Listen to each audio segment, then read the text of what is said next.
Sir ஆக்சுவலா இது வந்து இந்த வந்து அனாதை குழந்தை சார். இது அம்மா அப்பா கிடையாது சார். இதுக்கு எனக்கு 2 பசங்க 2 பொண்ணு 2 பையன் இருக்கிறாங்க சார்.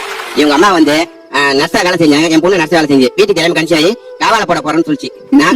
ஆமா சார், இந்த குழந்தை சார் உடனே உடனே சார் நைட்டு பால் கூட கொடுக்காத அப்படியே போட்டு போயிடுறேன். நான் என்ன பண்ணேன், சரி நீ கொண்டு எங்கிட்ட கொடுத்துருங்க, நான் வளர்த்துக்கிறேன் அப்படின்னு சொல்லிட்டு நான் வாங்கி வளர்த்துக்கிறேன் சார். இப்ப 8 வயசு முடிஞ்சு 9 வயசு ஆக போகுது. ஓகே, அப்ப இது உங்க பொண்ணோட ஃப்ரெண்டோட குழந்தை? ஆமா. அதனால என் பசங்க வந்து தம்பி தங்கச்சி அப்படிதான் சார் இது பண்ணி வளர்த்துக்கிறோம். என் பொண்ணு சின்ன பொண்ணு, அவன் இல்லன்னா அவன் சார் அக்கான்னு சொன்னது அவ்வளவுதான். இன்னைக்கு நான் 5-6 வருஷமா வச்சு வளர்த்தும் போது எனக்கு கஷ்டமே தெரியல. இப்ப 2 வருஷமா எனக்கு ரொம்ப கஷ்டம். சாப்பாட்டுக்கு கஷ்டம், இவங்களுக்கு வாங்கி கொடுக்கறதுக்கு எதுவும் இல்ல. ஏன்னா வாழ்வாதாரம் இல்லாத போயிடுச்சு எனக்கு. வேலை பாத்தீங்க? நான் தள்ளு வண்டியில பொடி கடை வச்சிருந்தேன் சார். நானு கோயில் திருவண்ணாமல்ல. இப்ப டென்ட் விட்டுறாங்க, என்னால கடையை எடுத்து நடத்த முடியல. கடை இல்லாதனால ரொம்ப அதான் சொல்றது, எப்படி ஒருத்தட்ட போய் ஐயா அம்மா அப்படின்னு கேட்டுதான் வாங்கி இது பண்ற நிலைமை உண்டாயிட்டாங்க.